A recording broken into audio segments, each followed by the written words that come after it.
चंद्रयान-3 के चांद पर लैंड होने से पहले ही भारत पर होने वाली है अरबों डॉलर की बरसात। मिशन के लैंड होने से ठीक पहले भारत पर बरसेंगे 13 अरब डॉलर। 600 करोड़ का चंद्रयान-3 अरबों डॉलर की करवा देगा बारिश। इसरो और मोदी सरकार को भी जिसका नहीं था अंदेशा। अमेरिका जैसा देश भी इसरो के उपकरण खरीदने आ रहे आगे। दोस्तों, भारत का चंद्रयान सभी मुश्किलों को पार करते हुए चांद पर उतरने को तैयार है। चंद्रयान-3 अंतिम कक्षा उत्थान प्रक्रिया को अंजाम दे चुका है। भारत के इसरो ने ऐलान किया है कि इसरो जल्द ही धरती की 5वीं ऑर्बिट भी सक्सेसफुली पार करने वाला है और फिर चांद की तरफ पहला कदम चंद्रयान-3 बढ़ेगा, जब इसरो पूरी ताकत के साथ इसे चांद की तरफ धकेलेगा और अपना चंद्रयान-3 चांद की तरफ बढ़ चलेगा। हालांकि दोस्तों, अब इसरो के लिए मिशन को लेकर एक और धमाकेदार खबर सामने आई है, जिसने पूरे देश को एक बार फिर से खुशी से झूमने का मौका दे डाला है। भारत का चंद्रयान-3 चांद पर लैंडिंग से पहले ही ऐसा भी कर जाएगा। शायद खुद इसरो को भी इस बात का पता नहीं था, लेकिन अब इसका खुलासा हुआ है तो सबकी घिघी बंद गई, क्योंकि दोस्तों, भारत के इस मिशन पर दुनिया भर के देश भारत पर अरबों डॉलर की बरसात करने वाले हैं। यानी अकेले 600 करोड़ का चंद्रयान-3 मिशन स्पेस में जाकर एक ऐसा खेल कर गया है कि उसके चांद पर लैंड होने से पहले ही भारत पर धनवर्षा होने वाली है और दुनिया के कई देश भारत पर 13 अरब डॉलर की बारिश करने वाले हैं। जी हां, इस खबर ने चीन, पाकिस्तान के तोते उड़ा दिए हैं तो रूस को हैरान कर दिया है। वहीं नासा खुद इसरो को तकनीक और डेटा संबंधी सपोर्ट देने के लिए खुला ऐलान कर चुका है। यानी अकेला चंद्रयान-3 मिशन जल्द ही भारतीय इकोनॉमी को एक ऐसा जोरदार बूस्ट देने वाला है जिसकी कल्पना भी किसी ने नहीं की होगी। और आगे बढ़ने से पहले दोस्तों, अगर आप चैनल पर नए हैं तो चैनल को सब्सक्राइब जरूर कर दीजिए और हमारे इसरो के वैज्ञानिकों के सपोर्ट में इस वीडियो को लाइक करना ना भूलिएगा। चलिए आपको आज की इस शानदार गुड न्यूज के बारे में बताते हैं। 600 करोड़ का चंद्रयान-3 करेगा 13 अरब डॉलर की बारिश। रातों रात पलट गया गेम, खुद इसरो भी हो रहा हैरान। दोस्तों, चंद्रयान-3 ने धरती के चारों ऑर्बिट का चक्कर पूरा कर लिया है और चंद्रमा की ओर तेजी से बढ़ रहा है।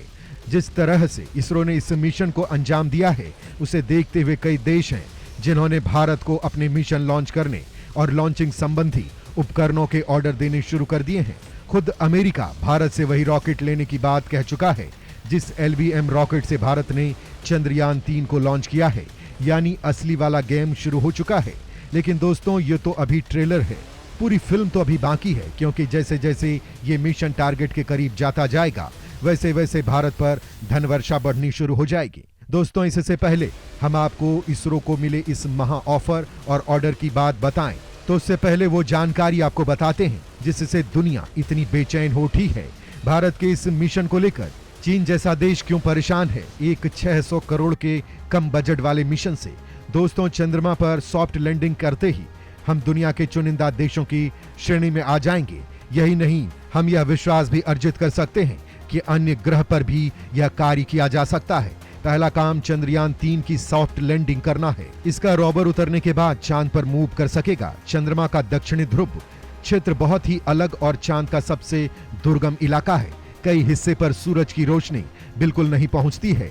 इसका इलाका पूरी तरह अंधेरे में है। यहाँ पर तापमान -200 डिग्री सेल्सियस से नीचे जा सकता है। सूरज की रोशनी की कमी और बेहद कम तापमान उपकरणों के संचालन में कठिनाई पैदा करते हैं। इसके अलावा अनेक गड्ढे हैं जो आकार में कुछ सेंटीमीटर से लेकर कई किलोमीटर तक फैले हुए हैं।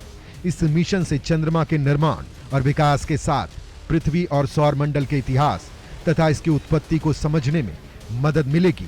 ब्रह्मांड कितना विस्तृत है यह गुत्थी भी सुलझाई जा सकेगी। चंद्रमा सबसे निकटतम खगोलीय पिंड भी है। इस पर अंतरिक्ष की खोज का प्रयास किया जा सकता है। चंद्रयान-3 के बाद यह भी समझा जा सकता है कि चांद पर पानी है भी या नहीं। साथ ही यह भी जाना जा सकता है कि वहां का केमिकल कंपोजिशन कैसा है, वहां नेचुरल एलिमेंट कैसे हैं। यह हमारे लिए अन्य ग्रहों पर सफलतापूर्वक जाने के मार्ग भी खोल सकता है। रोवर का मिशन मिट्टी की सतह की जांच करना, मैग्नीशियम, लोहा, कैल्शियम और अन्य घटकों जैसे तत्वों की पहचान करना है। दोस्तों, यही कारण है चीन सारे हथकंडे अपना रहा है कि कैसे भी करके ये मिशन फेल हो जाए या फिर भारत से पहले उस जगह पर चीन पहुंचे। लेकिन ऐसा होने वाला नहीं है।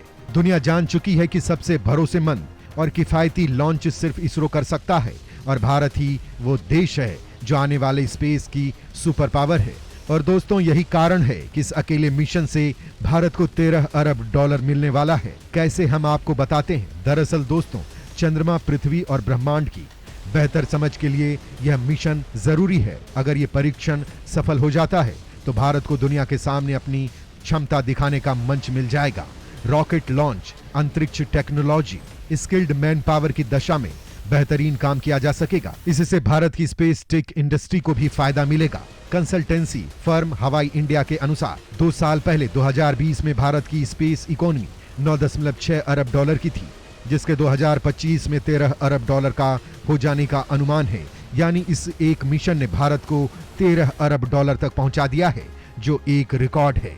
दोस्तों आपको बता दें कि चंद्रयान 3 की सफलता से स्पेस टेक्नोलॉजी के क्षेत्र में निजी निवेश बढ़ने की उम्मीद है। इससे पूरी स्पेस इंडस्ट्री को फायदा होगा। आने वाले दिनों में इंडस्ट्री को दूसरे देशों से स्पेस ग्रेड हार्डवेयर और टेक्नोलॉजी सप्लाई करने के ऑर्डर मिल सकते हैं। इससे कंपनियों का बिजनेस तो बढ़ेगा ही, इस इंडस्ट्री में लोगों को रोजगार भी मिलेगा। भारतीय अर्थव्यवस्था को जबरदस्त बूस्ट देगा चंद्रयान 3। कई देश हैं लाइन में, इसरो को मिलेंगे धनाधन ऑर्डर। दोस्तों यहां आपको बता दें कि स्पेस इकोनॉमी का आकार बहुत ही तेजी से बढ़ रहा है। अनसर्ट एंड यंग की रिपोर्ट के मुताबिक 2020 में स्पेस इकोनॉमी का आकार 447 अरब डॉलर तक का था, जिसके 2025 तक 600 अरब डॉलर के पार जाने की उम्मीद है। और यहाँ भारत बहुत बड़ा गेम करने वाला है। यही कारण है कि इसरो एक के बाद एक मिशन सेट करके रखा है। जल्द ही आप गगनयान जैसा बड़ा लॉन्च भी देखने वाले हैं, और शायद उससे पहले सूर्ययान भी जो काम करेगा जो अभी तक कोई नहीं कर पाया। एक रिपोर्ट में स्पेस इकोनॉमी में भारत के रोल को लेकर कहा गया है कि 6% की सालाना वृद्धि दर से भारत के स्पेस इकोनॉमी का आकार 13 अरब डॉलर तक पहुंच सकता है, और इसमें निजी उद्योग की भूमिका काफी महत्वपूर्ण होगी। भारत की सबसे बड़ी खासियत यह है कि इसरो की वाणिज्यिक इकाई के जरिए कमर्शियल सैटेलाइट लॉन्चिंग की लागत विकसित देशों की तुलना में काफी कम है। इसके साथ ही इसरो के वैज्ञानिक उन तकनीकों के विकास पर भी शिद्दत के साथ जुटे हैं। यही कारण है कि भारत चंद्रयान 3 मिशन को आगे तक लेकर जाने की प्लानिंग बना रहा है, ताकि भारत अन्य देशों के लिए इसे कमर्शियल भी कर सके। दोस्तों चंद्रयान 3 की सफलता से भारत को अंतर्राष्ट्रीय मुद्रा भी अर्जित होगी, और ये अरबों डॉलर का खेल होगा। दावा है कि 1 दर्जन देश भारत से अपने उपग्रह लॉन्च करवाने लाइन में हैं। फरवरी 2017 में भारत ने PSLV C-37 लॉन्च किया था। उसके साथ 104 सैटेलाइट को प्रक्षेपित किया गया था। उन उपग्रहों में से भारत के 3 उपग्रह थे।